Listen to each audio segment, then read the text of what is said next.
Boker Tov. Good morning. Today is Friday, November 18th. That's the correct date. Yes, November 18th. Erev Shabbat, Parshat Chayei Sarah.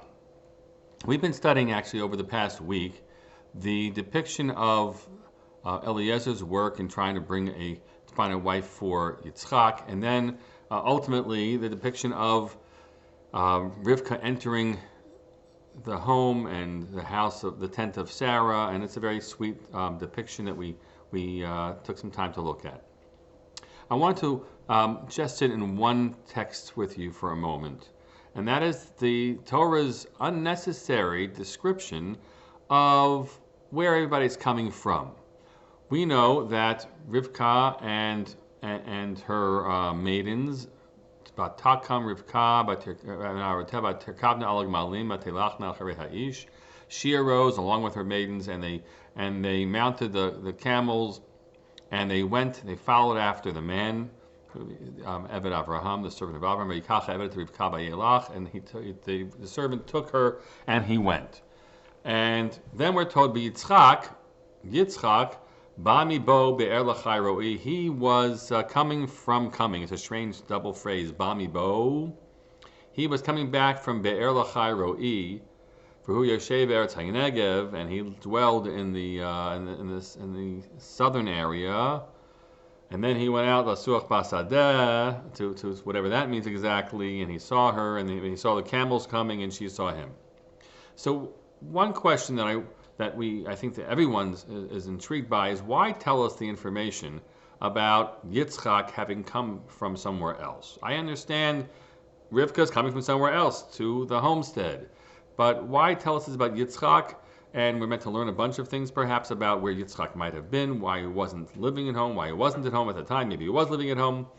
But the midrash that perhaps is most insightful for me in this moment is the one that says that, Be'er l'chai ro'i, it's not just any place. Be'er l'chai ro'i is known to us from early in the Torah, in the story of Hagar, who flees the house of Sarai, she's still named Sarai yet, being tormented by her after she has mocked Sarah, and she finds herself at this place, Be'er l'chai ro'i, where an angel appears to her and promises her that she'll have a child, go back to the home, suffer whatever you suffered there, but you'll have the child Yishmael, etc., etc. And she names the place Be'er l'chai ro'i, or the place is named that because she also said that God has seen me, right? God has seen me in my struggles. Okay, so that sits in the minds of the sages as they read this story, and they suggest that Yitzchak is Bami bo be'er l'chai ro'i. It's not that this was his place of business, as otherwise we would interpret, but rather he has gone there for a specific mission, namely to bring Hagar back to his father, so that his father may marry her. This is supported by the fact that the next verses, the beginning of chapter 25, tell us that by Yosef Avraham, and Avraham then continued on, and by Yikach Isha Ushma Keturah, he took a wife, and her name was Keturah. Avraham remarries, and so says Rashi, quoting the Midrash, that Keturah is none other than Hagar, and she's named this for the reason that she's named. Beautiful depictions that she's as sweet as incense. She perhaps remains unmarried since she had left Abraham's home, and has been with no man because she imagines maybe she will come back to him. So it's all very, very powerful. What you have here, then, is a really significant statement that Sarah has died, and Abraham has thrown has directed his focus now on Yitzchak. I gotta worry about Yitzchak. That's where my focus is. Make sure that he's going to have happiness in his life after his mother has passed. But what is created for us in this rendering is that Yitzchak has the same thought in his mind about his father.